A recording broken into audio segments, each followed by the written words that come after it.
ನಮಸ್ತೆ ಮಿತ್ರರೇ. ವಿಂಟರಿಗಂತೂ ಸೂಪ್ ಹೇಳಿ ಮಾಡಿಸಿದಂಥದ್ದು.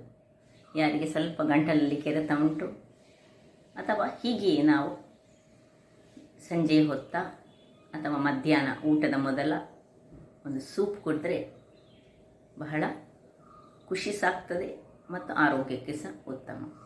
ಹಾಗಿರುವಾಗ ಇವತ್ತು ನಾನು ನುಗ್ಗೆಕಾಯಿಯಿಂದ ಅಂದರೆ ಡ್ರಮ್ ಸ್ಟಿಕ್ಕಿನಿಂದ, ನುಗ್ಗೆ ಸೊಪ್ಪಲ್ಲ, ಡ್ರಮ್ ಸ್ಟಿಕ್ಕಿನಿಂದ ಒಂದು ರುಚಿಕರವಾದ ಹಾಗೂ ಆರೋಗ್ಯದಾಯಕವಾದ ಸೂಪನ್ನು ಮಾಡಿದ್ದೇನೆ.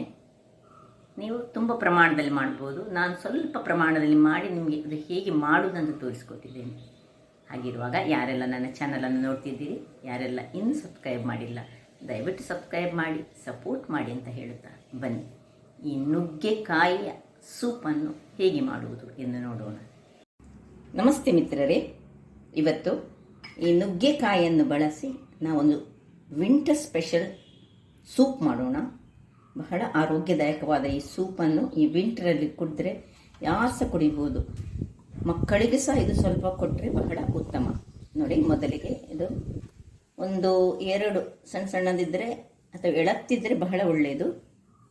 ನುಗ್ಗೆಕಾಯಿ ಇದನ್ನು ಒಳ್ಳೆ ನೋಡಿ, ಸಿಪ್ಪೆ ಇದ್ರದ್ದು ಹೀಗೆ ಒಂದು ಸೇರಬಾರ್ದು, ಹೀಗೆ ತೆಗೆದು ರೆಡಿ ಮಾಡಿಟ್ಕೊಂಡಿದ್ದೇನೆ. ಸ್ವಲ್ಪ ಚಾಪ್ ಮಾಡಿದಂತಹ ಗಾರ್ಲಿಕ್ ಬೇಕು. ಒಂದು ಈರುಳ್ಳಿಯನ್ನು ತೆಗೆದುಕೊಂಡಿದ್ದೇನೆ. ಸಣ್ಣ ಈರುಳ್ಳಿ ಇದ್ದರೆ ಅದು ಸಹ ಒಳ್ಳೆಯದಾಗ್ತದೆ, ಸಾಂಬಾರು ಈರುಳ್ಳಿ ಇದ್ದರೆ ಸಹ ಒಳ್ಳೆಯದಾಗ್ತದೆ. ಒಂದು 10 ಕರಿಮೆಣಸು, ಸ್ವಲ್ಪ ಬೆಣ್ಣೆ ಮತ್ತು ಕರಿಬೇವಿನ ಸೊಪ್ಪು. ಈಗ ಮೊದಲಿಗೆ ಒಂದು ಗ್ಯಾಸನ್ನು ಉರಿಸಿಕೊಂಡು ನಾವು ಇದರಲ್ಲಿ ನೀರುಳ್ಳಿ ಮತ್ತು ನೋಡಿ, ಇದು ತೊಳೆದಿಟ್ಕೊಂಡಿದ್ದೇನೆ, ನಾನು ಕ್ಲೀನ್ ಮಾಡಿ ತೊಳೆದಿಟ್ಕೊಂಡಿದ್ದೇನೆ. ಇದನ್ನು ಹಾಕ್ಕೊಳ್ತಿದ್ದೇನೆ. ಮತ್ತು ನೀರುಳ್ಳಿಯನ್ನು ಹಾಕ್ಕೊಳ್ತಿದ್ದೇನೆ. ಮತ್ತು ಕರಿಬೇವಿನ ಸೊಪ್ಪು, ನಿಮ್ಮದು ಕೊತ್ತಂಬರಿ ಸೊಪ್ಪಿದ್ದರೆ ಕೊತ್ತಂಬರಿ ಸೊಪ್ಪು ಅಂತ ಹಾಕ್ಕೊಳ್ಬೋದು ನೀವು. ಈಗ ಅದಕ್ಕೆ ಸ್ವಲ್ಪ ನೀರನ್ನು ಹಾಕಿ ಇದನ್ನು ಬೇಯಿಸ್ಕೊಳ್ಳೋಣ. ಮುಚ್ಚಳವನ್ನು ಮುಚ್ಚುತ್ತೇನೆ. ಮುಚ್ಚಳ ಮುಚ್ಚಿ ಬೇಯಿಸ್ಕೊಳ್ಳೋಣ. ವೀಕ್ಷಕರೇ, ಇಲ್ಲಿ ನೋಡಿ, ಇದು ಸ್ವಲ್ಪ ಬೇಯ್ತಾ ಉಂಟು. ಬೇಯ್ತಾ ಇರುವಾಗಲೇ ಇನ್ನು ಸ್ವಲ್ಪ ಉಪ್ಪನ್ನು ನಾವು ಹಾಕ್ಕೊಳ್ಳೋಣ. ರುಚಿಗೆ ತಕ್ಕಷ್ಟು ಉಪ್ಪು ಹಾಗೂ ಒಂದು ಸಣ್ಣ ತುಂಡು ಶುಂಠಿ. ನೋಡಿ, ಇಷ್ಟೇ ಸಣ್ಣ ತುಂಡು ಶುಂಠಿಯನ್ನು ಸಹ ಇದರೊಟ್ಟಿಗೆ ಬೇಯಿಸ್ಕೊಳ್ಳೋಣ. ಇನ್ನು ಪುನಃ ಮುಚ್ಚಳವನ್ನು ಮುಚ್ಚಿಕೊಳ್ಳೋಣ. ವೀಕ್ಷಕರೇ, ಇದು ಒಳ್ಳೆ ಬೆಂದಿದೆ. ಇದರಲ್ಲಿ ಇದನ್ನು ಹೀಗೆ ತೆಗೆದುಕೊಂಡು ಇದನ್ನು ಸ್ವಲ್ಪ ತಣ್ಣಗೆ ಮಾಡ್ಕೊಳ್ಳೋಣ. ಒಳ್ಳೆ ಬೇಯಬೇಕಿದು. ಹೀಗೆ ಇದು ತಣ್ಣಗಾದ ಮೇಲೆ ಈ ನೀರು ನಮಗೆ ಯೂಸ್ ಉಂಟು. ಇದರಲ್ಲಿರುವ ಎಲ್ಲ ವಸ್ತುಗಳನ್ನು ನಾವು ಸ್ವಲ್ಪ ತಣ್ಣಗಾಗಿರಿಸೋಣ. ವೀಕ್ಷಕರೇ ನೋಡಿ, ಇದು ತಣ್ಣಗಾಗಿದೆ. ಈಗ ಇದನ್ನು ನಾನು ಈ ಮಿಕ್ಸಿಗೆ ಹಾಕ್ಕೊಂಡು ಸ್ವಲ್ಪ ಚೆನ್ನಾಗಿ ಗ್ರೈಂಡ್ ಮಾಡ್ತೇನೆ. ಅಂದರೆ ಇದರಲ್ಲಿ ಸ್ವಲ್ಪ ನಾರುಗಳಿರ್ತದೆ, ಅವುಗಳನ್ನೀಗ ನಾವು ಗಾಳಿಸ್ಕೊಳ್ಳಿಕ್ಕುಂಟು. ಸ್ವಲ್ಪ ಬೇಕಿದ್ದರೆ ಇದರದ್ದೇ ಬೇಯಿಸಿದ ನೀರನ್ನು ಹಾಕ್ಕೊಳ್ಬೋದು. ಮತ್ತು ಉಳಿದ ಬೇಯಿಸಿದ ನೀರನ್ನು ನಾವು ಒಂದು ತಟ್ಟೆಯಲ್ಲಿ ಹೀಗೆ ತೆಗೆದಿಟ್ಕೊಳ್ಳೋಣ. ಅದು ಬೇಕು, ಮತ್ತು ಸೇರಿಸಲಿಕ್ಕೆ ಬೇಕಾಗ್ತದೆ. ಇದನ್ನೀಗ ಚೆನ್ನಾಗಿ ಗ್ರೈಂಡ್ ಮಾಡಿ ತರ್ತೇನೆ ನಾನು. ವೀಕ್ಷಕರೇ, ಇಲ್ಲಿ ನೋಡಿ, ಹೀಗೆ ಬರ್ತದೆ. ನೋಡಿ, ಹೇಗೆ ದಂಟುಗಳು ಇದರಲ್ಲಿ, ಈ ದಂಟುಗಳು ನೋಡಿ ಹೀಗೆ ಇರ್ತದೆ. ಈಗ ಇದಕ್ಕೆ ನಾವು ಬೇಯಿಸಿದ ನೀರನ್ನು ಇದಕ್ಕೆ ಹಾಕೊಳ್ಳೋಣ. ಹಾಕ್ಕೊಂಡು ಚೆನ್ನಾಗಿ ಇನ್ನೂ ಸ್ವಲ್ಪ ನೀರನ್ನು ಹಾಕ್ಕೊಂಡು, ಬಿಸಿ ತಣ್ಣಗಾದ ನೀರನ್ನು ಹಾಕ್ಕೊಳ್ಳೋಣ, ಅಥವಾ ಹೀಗೆ ನೀರು ಸಹ ಹಾಕ್ಕೊಳ್ಬೋದು. ಸ್ವಲ್ಪ ನೀರು ಹಾಕ್ಕೊಳ್ತೇನೆ ನಾನು ಇದಕ್ಕೆ.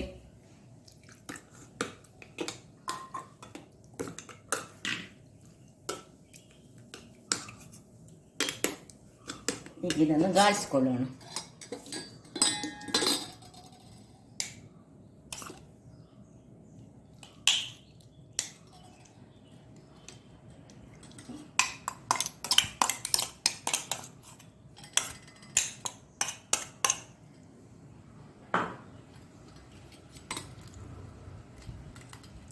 ಎಲ್ಲ ಇದನ್ನು ಡಿಸ್ಕಾರ್ಡ್ ಮಾಡಲಿಕ್ಕೆ ನಮಗೀಗ ಬೇಕು ಇದರದ್ದು ಸ್ವಲ್ಪ ಇನ್ನೂ ಸಹ ಇದಕ್ಕೆ ನೀರನ್ನು ಹಾಕ್ಕೊಳ್ಬೋದು. ಇದು ಬಹಳ ರುಚಿಕರವಾಗಿರ್ತದೆ. ತುಂಬ ಹೆಚ್ಚು ಒಂದು 1/4 kg ಅರ್ಧ kg ನುಗ್ಗೆಕಾಯಿ ಅಂತಂದು ಮಾಡಿದರೆ ಬಹಳ ಒಳ್ಳೆಯದು. ಬೆಳಗ್ಗಿನ ಹೊತ್ತಲ್ಲಿ ಕುಡಿದ್ರೆ ಬಹಳ ಉತ್ತಮ. ನೋಡಿ, ಇನ್ನೀಗ ಗ್ಯಾಸ್ ಸ್ಟವಲ್ಲಿ ನಾವು ಒಂದು ಬಣಾಲೆಯನ್ನು ಇಟ್ಕೊಳ್ಳೋಣ. ಅದೇ ಬಣಾಳೆಯನ್ನು ಇಟ್ಕೊಳ್ಬೋದು. ಅದಕ್ಕೆ ಸ್ವಲ್ಪ ಬೆಣ್ಣೆಯನ್ನು ಹಾಕೊಳ್ಳೋಣ.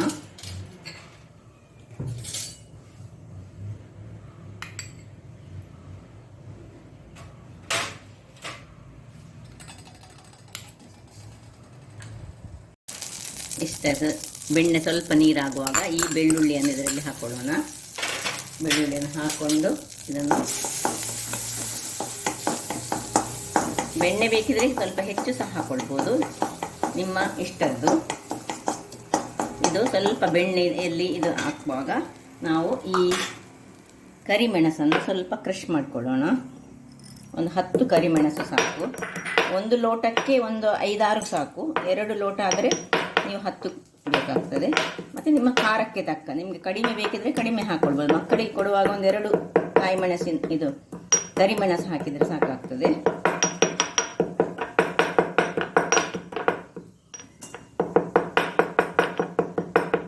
ಸಾಕು. ಇಲ್ಲಿ ನೋಡಿ, ಇಲ್ಲಿದ ಹೀಗೆ ಆಗುವಾಗ ಇನ್ನು ಇದನ್ನು ಹಾಕೊಳ್ಳೋಣ.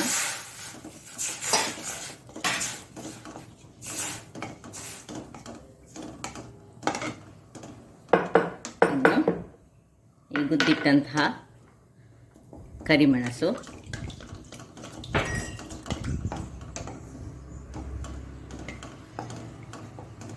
ಒಂದು ಕುದಿ ಬರಬೇಕು. ಈಗ ಅದು ಒಳ್ಳೆ ಅದರಲ್ಲಿ ಒಂದು ಕುದಿ ಬರಬೇಕು. ಅದಕ್ಕೆ ಮುಚ್ಚಳವನ್ನು ಮುಚ್ಕೊಳ್ಳೋಣ. ವೀಕ್ಷಕರೇ ನೋಡಿ, ಕುದಿತಾ ಬರ್ತಾನೆ. ಈಗ ಒಂದು ಪಿಂಚಪ್ಪು ನಾವು ಹಳದಿಯ ಪುಡಿಯನ್ನು ತುಂಬ ಹಾಕ್ಕೊಳ್ಬೇಡಿ, ಸ್ವಲ್ಪ ಹಾಕ್ಕೊಂಡ್ರೆ ಆಯಿತು. ನೋಡಿ, ಒಳ್ಳೆ ಒಂದು ಸೂಪು ರೆಡಿಯಾಗಿದೆ. ವಿಂಟರಿಗೆ ಹೇಳಿ ಮಾಡಿದಂತಹ ಸೂಪು.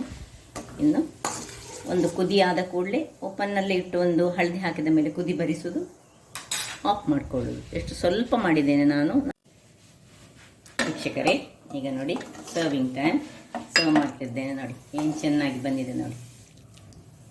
ಗ್ರೀನ್ ಕಲರ್ ಮತ್ತು ಅದರಲ್ಲಿ ಬೆಳ್ಳುಳ್ಳಿಯ ಒಂದೊಂದು ಬೈಟ್ ಸಿಕ್ಕುವಾಗ ನಮಗೆ ಬಹಳ ಅದು ರುಚಿಕರ ಸಹ ಆಗಿರ್ತದೆ.